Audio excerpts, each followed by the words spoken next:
Welcome to this virtual artist conversation.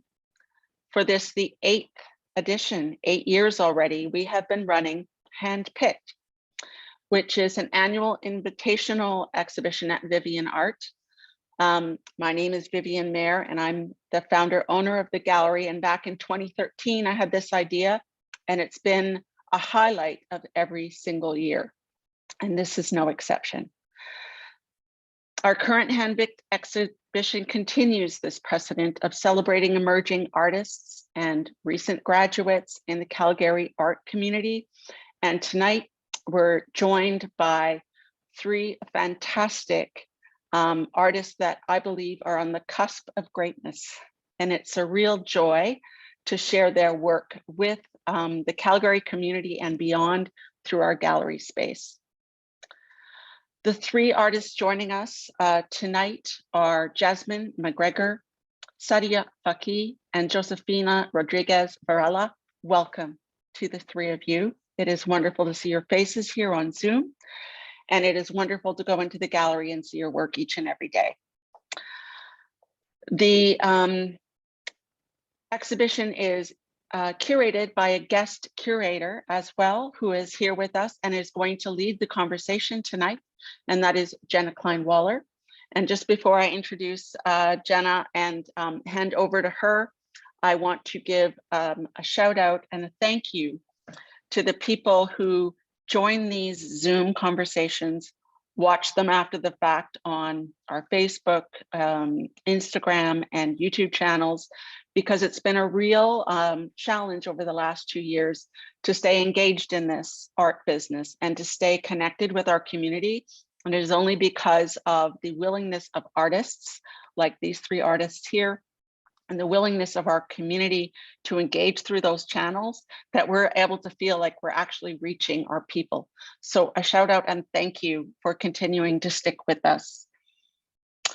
The gallery is open full regular hours. So those of you who are in Calgary and around Calgary, please get in to see the exhibition in person, but also, and in addition, there will be a virtual gallery tour available on our website. It's just getting documented tomorrow morning, so I expect it'll take a week or so for it to be live, and we'll make sure to post when it is active on the website. And this conversation is also being recorded and will be available for people to watch down the road. So Jenna Kleinwaller, before I hand over to you, let me just tell people a little bit about you. Jenna is the past director actually at VIVIANEART and was with me for a good long time and was a pleasure to have with me. She attended Concordia University in Montreal, where she graduated with a BFA honors in art history and film studies, and currently is a curator and artist administrator living and working in Mohkinstsis, Calgary. As the former director of VIVIANEART Gallery, Jenna curated and co-curated 4 hand-picked exhibitions, including this one that is up in the gallery today, and who knows how many more are in her future. She also served on the board of directors for the Bows, an artist-run center in Calgary, previously known as UAS, from 2017 to 2022, and currently is the director of programming and engagement for the Grand, working closely with local artists to create sustainable, rewarding opportunities in the arts. Thank you, Jenna, for adding your wisdom and talent to curating this exhibition and your guidance and support to these artists. I'm going to pass the conversation over to you. Before I do, here's a toast and cheers to our wonderful group of artists and our wonderful guest curator. Enjoy your conversation tonight. I'm going to be watching from the background. Thank you, Vivian. Hello, everyone. Thank you for that kind introduction, Vivian. I am so pleased to introduce the 8th annual Handpicked exhibition. As Vivian mentioned, my name is Jenna Kleinwaller. I am the curator for this exhibition and have curated several handpicks in the past, and it's always such a joy to connect with artists just at the beginning of their careers and to see the success that they go through. And this is always something that I like to keep in touch with the artists, and really we always see such continued success. So it's such an honor to be at this stage of their careers. It's been such a pleasure working with these artists for the past few months as we pull this show together, and I'm very much looking forward to this conversation. So this exhibition is composed of 3 artists, as I mentioned, just at the start of their long and bound to be very successful careers. Through each of their respective practices, they explore themes of womanhood, femininity, sexuality, and eroticism through a unique individual lens. Their works serve as a means to instill empowerment and belonging, but also serve as a conduit for important dialogue. I am so pleased to introduce the 3 artists of our handpicked exhibition: Jasmine MacGregor, Sadia, Fakih, and Josefina Rodríguez Varela. To start our conversation tonight, I would love to give a chance for each artist to introduce themselves and speak a little bit more about their own individual practices from their own words. So I'll just start tonight by doing a quick bio for everyone, just a quick overview, and then I'm going to give the stage to all of the artists to really start to speak. So I'll start with Jasmine. Jasmine McGregor is an Anishinaabekwe artist who was raised in Calgary, Alberta. Her mother and grandmother instilled in her what it is to be a strong woman, and she's carried this forward into her historical and artistic investigations. Jasmine graduated from Alberta University of the Arts with a Bachelor of Fine Arts in 2020. She is interested in what it means to be an Indigenous woman and how tradition blends with contemporary living. Working with modern and easily accessible materials, Jasmine explores her relationship with her Indigenous culture and the strong women in her life. Jasmine has been a part of the BMO First Art Exhibition in 2020, the OPIP Artist Residency, and most recently, the Marion Nicoll Gallery Summer Camp Artist Residency. So everyone, warm welcome to Jasmine McGregor. Jasmine, if you would take a brief moment just to tell us a little bit more about your practice, and specifically, how did your artistic practice begin? How has it evolved? And what are you currently working on? Okay, hello, bonjour. My name is Jasmine MacGregor, and as you said, I am Anishinaabekwe. My grandmother moved my family out here to Mohkinstsis when my mother was very young. They came from Amjanang, which is a reserve in Sarnia, Ontario. And my practice really began, I think, in my 3rd year of art school. I was still trying to figure out what I was doing with my artist practice.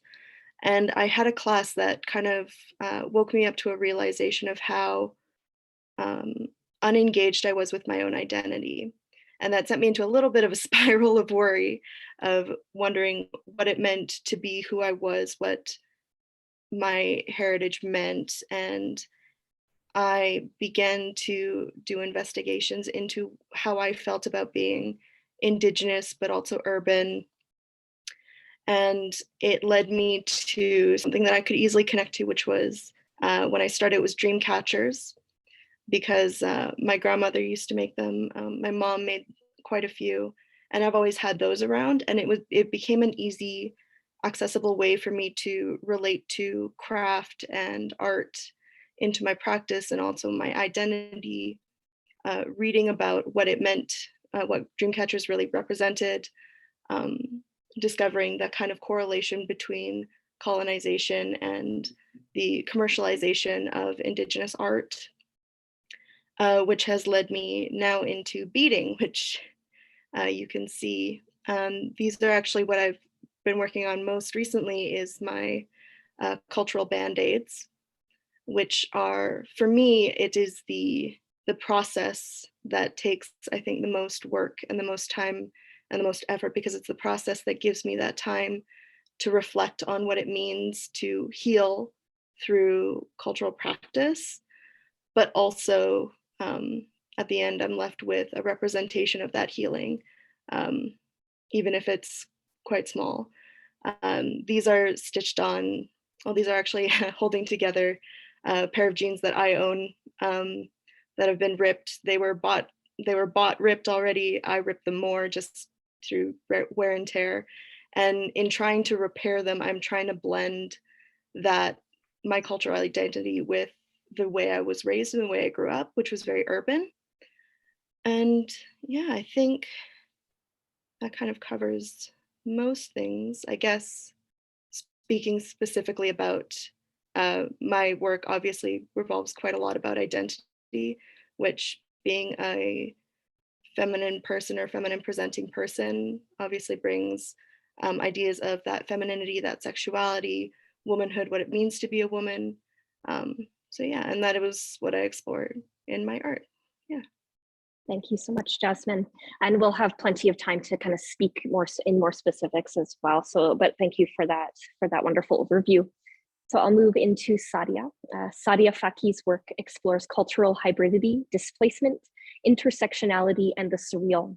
Through her collage drawings, she expresses her place or displacement as a South Asian feminine in the West. Sadia received her BFA from Alberta University of the Arts, formerly PIC'D, in 2017, and her MFA in Fine Arts from the School of Visual Arts in New York City in 2019. She was selected for the Paul Rhodes Memorial Award for Exceptional Artistic Achievement upon graduation. Her work has been included in exhibitions at Tiger Strikes Asteroid in New York, the School of Visual Arts Flatiron Gallery, and Nuit Blanche, Toronto. She was recently an artist in residence at the Banff Centre for Arts and Creativity. She has an active studio practice in Calgary, Canada, and is a sessional instructor at the University of Calgary in the Faculty of Arts. So Sadia, a warm welcome to our panel conversation. If you could do the same, please tell us a little bit more about your practice. And again, there's that origin story of what drew you to art making and how your practice has evolved in your kind of since 2017 and beyond. Yeah, thank you so much. Oh, that's really interesting that Jasmine mentioned Sarnia and that she has a connection to Sarnia, because I actually grew up in Sarnia. And yeah, that's really interesting. I spent like all my formative years there. And then from there, I went to university and I studied biology actually. So art was kind of like a coming back to process. I was always interested in art, but I didn't really have the opportunity to pursue it academically. So I was doing a lot on my own and doing a lot of painting and thinking about the same things that I'm thinking about now, but just probably at like more of a naive level, like not really delving into critical theory like I did once I started school. So in 2013, I decided to go back to art school and I started at ACAD. And my paintings were always about hybridity, so cultural hybridity, my parents being from Pakistan and immigrating to Canada, and myself being born and raised here in Canada. So it's a lot of a dialogue really between Eastern and Western cultures, how they're seeing different perceptions, the Eurocentric view and the opposition and the criticism of the Eurocentric view. So some of my main readings were of critical theorists, Homi K. Bhabha, Location of Culture, and Edward Said's Orientalism. So those were two really important works for me to delve into once I started going through like the academic route of pursuing my art. So right now it's in, yeah, and then I just worked on different ideas throughout my BFA and then right into my MFA. I did a lot of experimentation. I went into like assemblage and sculpture, like video. There was just like a lot of things, but always around that central theme of in between spaces and dismantling ideas of hierarchy within both cultures that I find myself in. So it's not exactly just about being in two different cultures, but also the dynamic of those two cultures and the hierarchies that are present in our system. So it's more of like a dismantling of of what has been constructed. So I did go into like assemblage into my at grad school, and then actually just this past year with this work that's being shown here, I actually did at the Banff Center in November.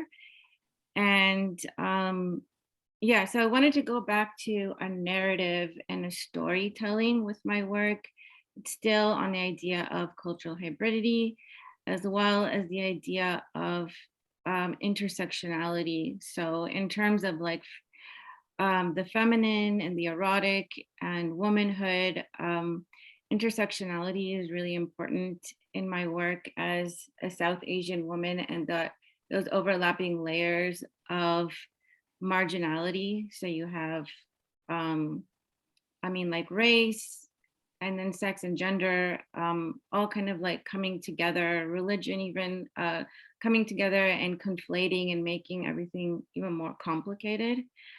So in terms of womanhood, that's how I feel as a woman of color. Yeah, and so collage and drawing is really what I'm focusing on now, in a different perception than maybe when I first started, because I did start with painting and then it grew into like all these other like tangents and experimentation, and then I came back to this narrative and storytelling, but also with a non-linear structure too. So yeah, that's where I'm at right now. Amazing, thank you. Yeah, and I'd like to have a little bit of a conversation about medium in a moment. I think there's some kind of interesting experimentation with all three of these artists and in the way that they're working with different mediums and different artistic practices. But we'll move into Josefina first, and then we'll kind of move into these next conversations. So last but not least, we have Josefina Rodríguez Varela. She's a multidisciplinary artist living in Calgary, Alberta, Treaty 7 territory since 2010. Her current practice and research explores themes of eroticism and sexuality from a feminine and personal perspective. She combines her skills in drawing and sculpting, as well as her training in ceramics, to create narratives that challenge social standards and encourage conversation around pleasure and desire. Josefina graduated with the distinction from the Alberta University of Arts in 2021, where she received a BFA in ceramics. Josefina's work has shown at Arts Commons in 2021 and the Marion Nicoll Gallery in 2020. So warm welcome to you, Josefina. If you would, again, like to tell us about your practice from your own words and anything that you would like the audience to know while viewing your work, as well as how your artistic practice really started. Thanks, Jenna. Well, my artistic practice began a little bit differently, I guess. I decided to go back to school in my mid-30s. Before that, I had regular jobs, very boring office jobs. Even after I moved here to Canada in 2010, just working downtown, had an office job, and the company that I was working for closed down during one of the oil and gas crises. So that was kind of what set me onto my new path of going for what I had always wanted to do. And I decided to go back to school. And I didn't really know what to expect. I knew I had to do it. And so it was a complete exploration of what's going to happen out of me going back to school and getting my degree in art. So it was a beautiful experience to be able to do that. And halfway through my degree, I decided to switch to ceramics. I feel like the ceramics medium has opened many, many doors for me as an artist. It's allowed me to explore more freely, to let go a lot. Ceramics is very, it has its own mind. So I think I needed that in many aspects. And and my work developed into sort of an undoing of all the things that I had been taught and all the expectations I had for myself, from my social and cultural background. And it's been a journey into letting go of all those things that I was expected to become as a woman, as a South American woman. and discovering for myself what it means to be a woman. Like I feel like I don't find myself defined by what we think of as femininity. I think that there are many different kinds of femininity and masculinity, and that's what I like to explore in my practice. This piece that we're seeing right now was very, I think, pivotal in my practice. I was thinking about all the painful aspects of being a woman that are often not considered, right? Like how the many things that we go through with our bodies, and we're expected to be fertile, we're expected to be perfect, we're expected to be strong and beautiful and nurturing. And I feel at times we forget that it's not always like that there's a lot of women that struggle with those aspects of being a woman. And so that's what I was exploring with ceramics in this piece, and this piece developed kind of on its own. A lot of things happened that I did not expect, and I think that's actually what helped me start to let go of all those expectations for myself and for my work.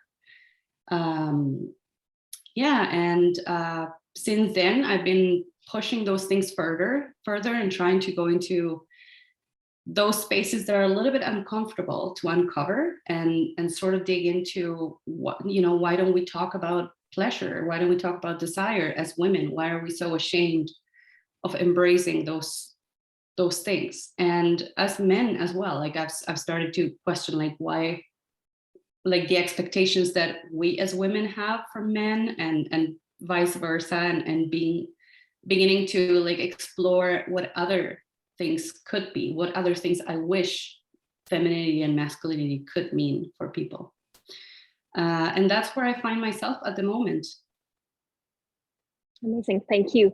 And I think that kind of ties us into a commonality in all of your work, is that there's this representation of sexuality and femininity in a way that it's almost like a reclamation of an identity, or something that we're kind of, as women or as female presenting individuals, that we struggle with, and that we're always trying to kind of balance this line of where the appropriate sexuality is and where it's not.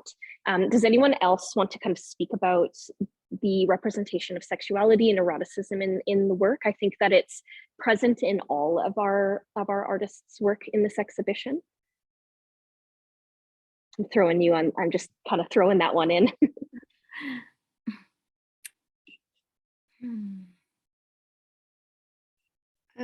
I guess I can start. So in one of my major pieces, which is Anishinaabekwe, Ojibwe woman, when I was engaging with kind of my own body and thinking about my own representation, I was at the time reading something about Anishinaabeg philosophy, and it became apparent how much I was thinking through a colonized lens. And so this became part of my practice of what I have learned, what do I have to unlearn and what do I have to relearn through different lenses to try to find what sits well with me in my own identity. And it became and then I got into a place of looking at how my body is perceived as someone who's BIPOC or Indigenous. And it became very apparent to me that it's, well, especially with things like missing murdered Indigenous women and those kinds of movements, that my body is seen as very sexualized, that kind of stereotype of the Indian princess that came out of old Hollywood cowboy movies. And to me, my body is just my body. And I wanted to kind of poke fun at the idea, especially of breasts being this sexual organ, when it's really, for me, while beautiful, I can appreciate, but it's not, they're not just that. They've been perceived as that and treated as such, but it's not much different from looking at a male torso. So for me, it was kind of like poking fun at this idea, exaggerating these features that we are both asked to accentuate and conceal, praised for and also be ashamed of. And that's where this piece specifically kind of came from. So it's this idea of, I guess, picking apart what we see as, I guess, culture and what we see as reality, and trying to try to feel my way through what I was going through in that moment. Definitely. Amazing, thank you. Okay, I'm going to move on. Unless Sadia, you look like you're like on the verge of something.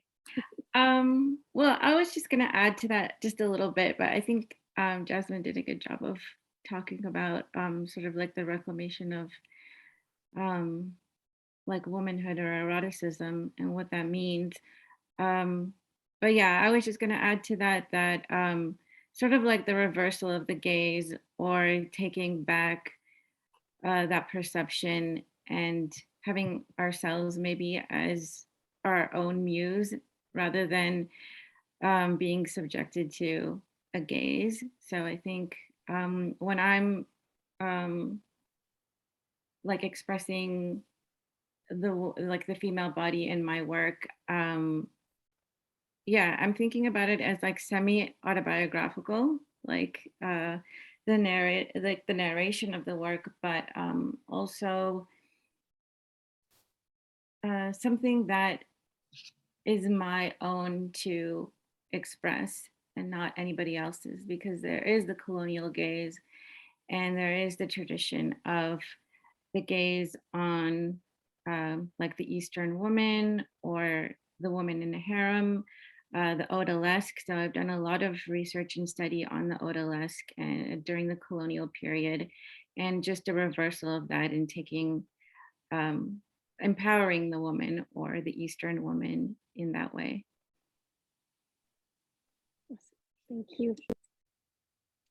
Okay, so another thing that I find interesting about all three of these artists is the very much experimentation in multiple disciplines, as I kind of alluded to earlier in our conversation, and multiple mediums, and this like approach to experimentality in their work. It seems like there's lots of different things going on in the practice. So I'd love to talk about the actual just medium of what encompasses your practice. So why do you work with the materials that you choose, or what draws you to this style of art making?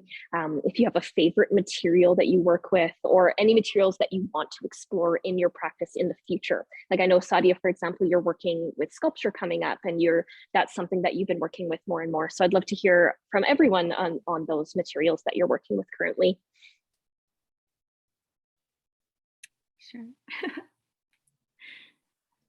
Well, should I just go first? Sure, of course. Okay. Yeah. Well, with sculpture, yeah, I was really interested in sculpture and assemblage, especially during grad school, and really influenced by artists like Eva Hess, and wanting to like portray the figure almost, or the female body, or something like more organic in sculpture. But I really did move away and go back to collage, and I'm still really right now excited about collage and collage drawing. And I feel like at the moment, I think it does a really good job of expressing displacement and moving from the rational to the irrational, using graph paper.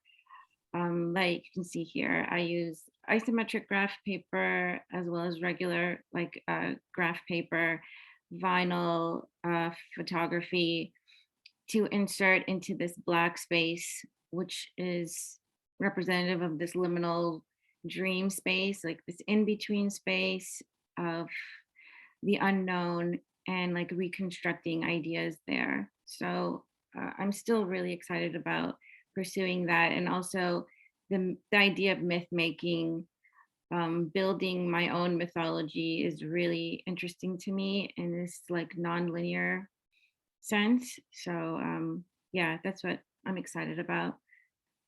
Great.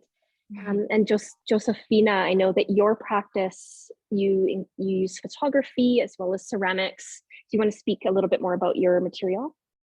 Sure, yes. I think for me, I've been finding it better to explore similar narratives in my work in different mediums. And so I've been trying to combine my drawing, which is, I would say my practice is mostly drawing. I see it as drawing, even if it is on ceramics. Like I do a lot of drawing onto my ceramics pieces, or whether it's a photography collage or, you know, whatever it is that I'm doing. Like this plate, for example, like those images were taken by me, they were composed by me and then added onto the ceramics. I like to mix it all. I find that it helps me not get stuck on one thing. And I'm a very curious person. I like to learn different mediums, and I do continue to learn all the time. I need that to fuel my process. And there's also the fact that ceramics has the functional aspect to it, which I think is it sits well within my practice, because I do explore things that have to do with the role of women as in the domestic environment, and how to challenge those environments for women. So I think it's been interesting to combine those different elements of drawing, photography, ceramics, and sculpture. Yeah, I like to explore all of it. Mm-hmm. Definitely, and that shows in the work that we have, even in the space. There's kind of this experimentation. We have painting, and there's photography, the plates, the uterus. There's just a lot of options, and they're all very wonderfully executed. So you have a good grasp on many different areas of art making, which is phenomenal. So Jasmine, your practice, I think you can kind of see it behind me, that there's a lot of use of the common everyday objects. So objects that you would consider something that we would use every day, the hangers, the bras, and you also are working in video work and beading. So can you kind of speak about the different mediums that you're using in your practice, and when you decide to do a video work as opposed to not? Sure. So I guess speaking to material, when I started, as I said, I started with dream catchers as above my head. But it became something of re-engaging with my own culture. And so I was looking at actually looking at the dream catcher and how it related to my culture originally, which was like as these kind of like baby charms, and what they became, which is these mystical, very much involved in like the mysticism of Indigenous philosophy and spirituality and all that kind of thing. And I wanted to understand it, so I started to practice it and started to do it, but I didn't feel comfortable because I had this guilt of being urban and not growing up with a lot of this knowledge and learning it later in life and re-engaging. And so I started to use imitation sinew and things that I could grasp with my hands in the environment that I was raised in. And so I think I take a lot of that to my practice even now, is that I'm engaging with materials that I feel I have maybe like a right to access. I don't feel comfortable entirely like involving a lot of like specific cultural spiritual practice yet, because I'm still on that journey to learning those things myself. And until I learn those, I don't feel like I have the right to manipulate them in my own artistic practice, as it were. So when it comes to kind of including everyday objects, it kind of falls within the same line of taking the things that were around me and kind of looking at them in a different lens. The bras specifically were a choice of realizing what I had in my everyday life that I engaged with every day and trying to make it different, at one point funny, because I thought it was hilarious. But also to then engage with like, what am I doing with this? Which was re-embellishing these things that we are supposed to wear to be proper, with the exact thing that they're meant to conceal. And so it becomes then these, because they're such real world objects, it feels more right, I guess, to do performance pieces, which I do end up kind of like falling back on again and again, because a lot of this does engage with my own identity and my own body, my relation to my body. And so what better way to express that than through performance with said body? But yeah, so the bras specifically, when it came to video work, the reason I decided to film this piece was I wanted that lasting idea of the camera as the viewer and having that eye contact with somebody permanently almost. So no matter how many times you watch it, I remain like staring down at you, the viewer, in this kind of a little bit, it's a little confrontational, but at the same time, it's the engagement of having my eye contact with you, knowing that you're watching this, knowing that I filmed it, and this relationship then to the viewer. And I think a lot of the time, sometimes it's that there's no other way to preserve that performance piece. With one of my other pieces in the show, that walking up Nose Hill, I can't do that every day. I can't, but I wanted to have that feeling of coming with me. So that's why I typically do performance, is to bring the viewer with me in a form that I can engage with there, but also have that engagement last afterwards. Yeah. Thank you. Okay, you know what, our time is whizzing by. So I'd love to just kind of take a moment to plug anything that you're now working on. So these bodies of works are up on the walls. So what is your future plans? Are you working on any new projects that you would love to share? Any big audacious goals that you have? Anything that's coming up? I would love to hear it. Anyone? Well, I can tell you what I'm up to these days. I am Thank teaching, you. which is very Yes. exciting. Mm-hmm. I teach at Workshop Studios, which has been an incredible opportunity, and I'm really enjoying it. So I will continue to do that. And I'm also working on a new series of ceramics pieces that has to do with South American beliefs and superstition. And it has to do with sort of like all this like stories and like urban legends and things are very prominent and very important to people in South America, and that I feel like very detached from, and it's a way to try to understand those things a little bit better. Yeah, that's what I'm working on. Thank you. And of course, as you start to work on new projects, please always keep us posted on where we can see them and how we can continue to view and support your work. Yeah, and also just in relation to what Josefina was saying about teaching, that's also new to me, and it's been actually very rewarding and like surprisingly rewarding for me. I just started last summer. I started first teaching at VCAD, which is out of an applied art school, which is out of Vancouver. Yeah, so I started teaching there, like art fundamentals.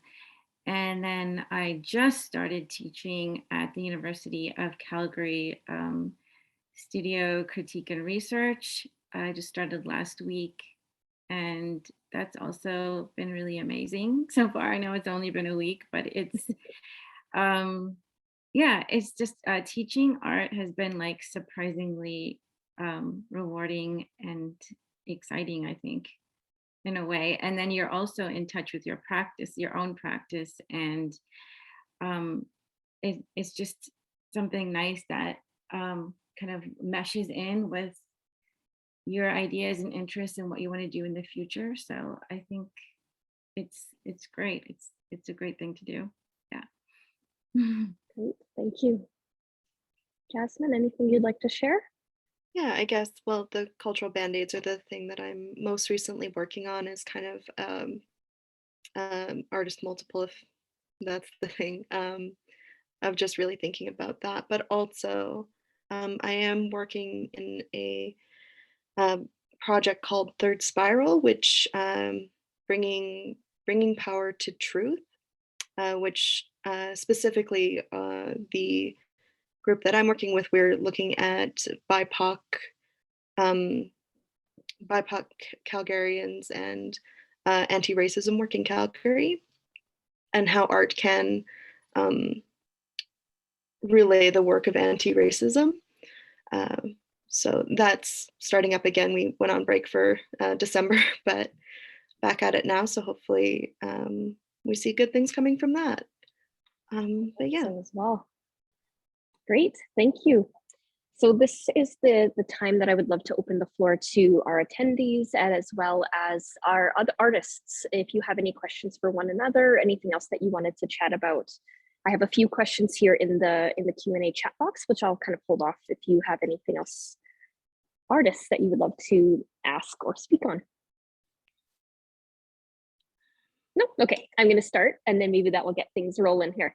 So we have a question for Sadia. Are there moments in your work or process where we would see the influence of your studies in biology?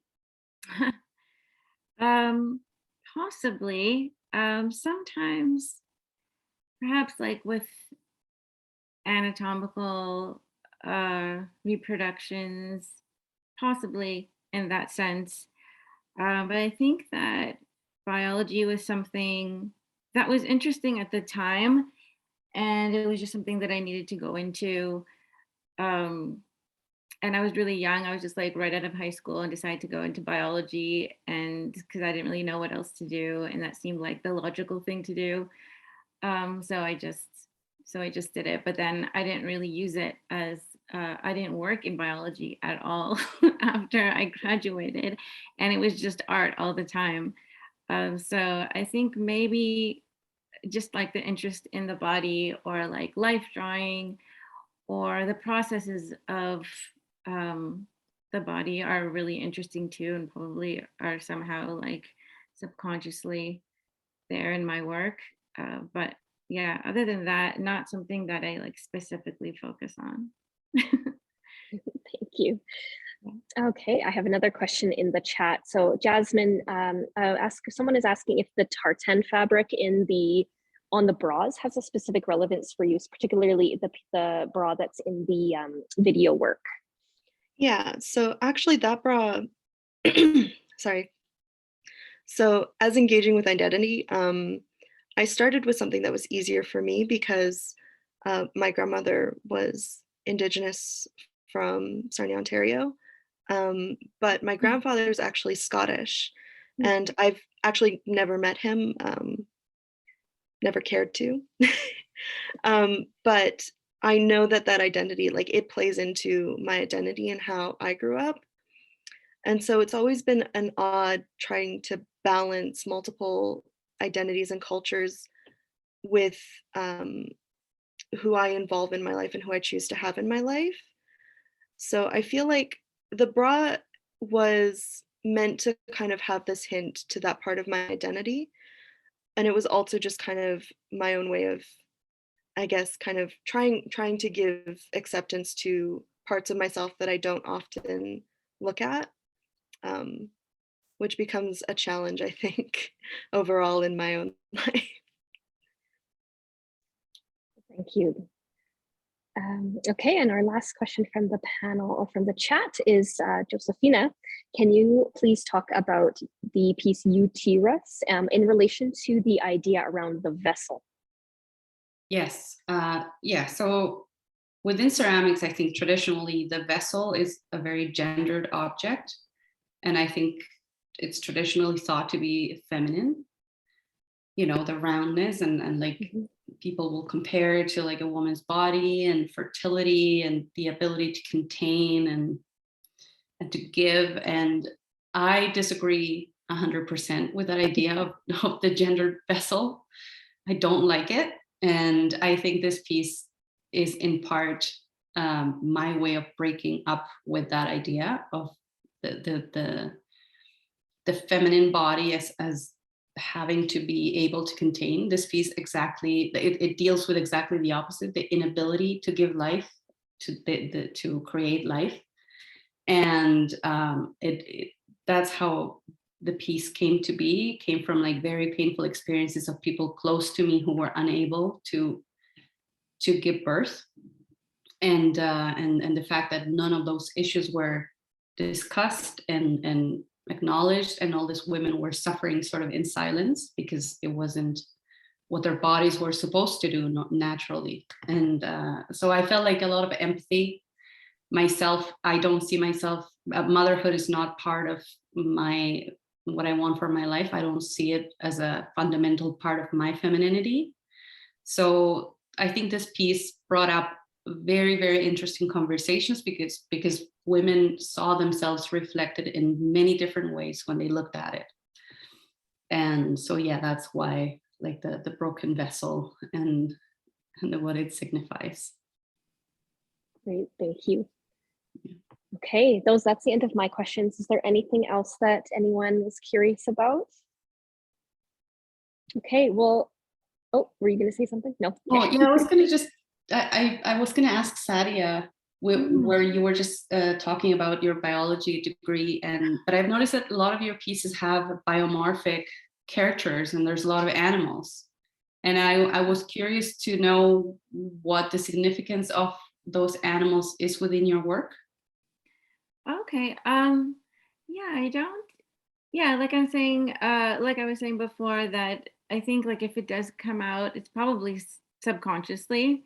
Mm-hmm. But with the animals, a lot of my work is very symbolic, and the characters are usually mythological creatures and creatures that are hybrids. So mythologies that are from both Western and Eastern cultures, but that are mixed together and forming some third creature that is unknown.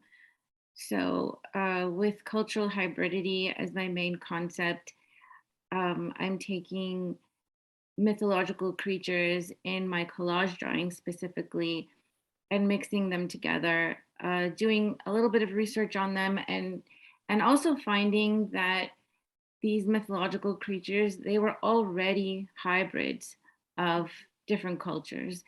Our cultures, we construct them to be separate and almost like tribalistic, but in reality, I think that we have mixed so many times over millennia, and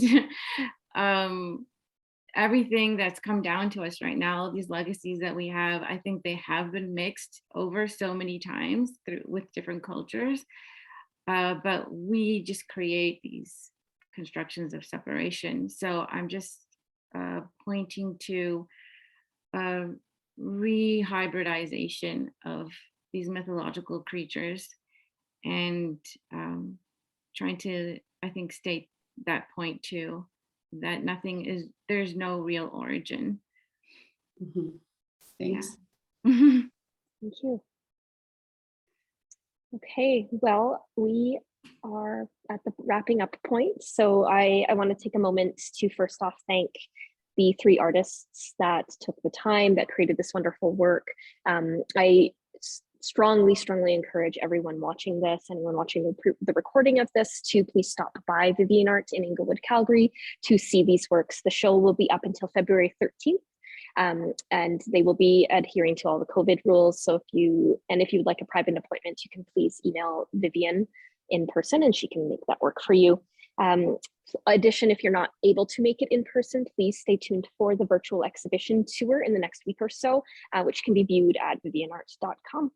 So thank you so much to everyone. Congratulations on your beautiful work, and I can't wait to find out what you do in the future. Thanks, Jenna, and thanks, Vivian, for this incredible opportunity. Yeah, thank you so much, Miigwech. Thank you. Thank you.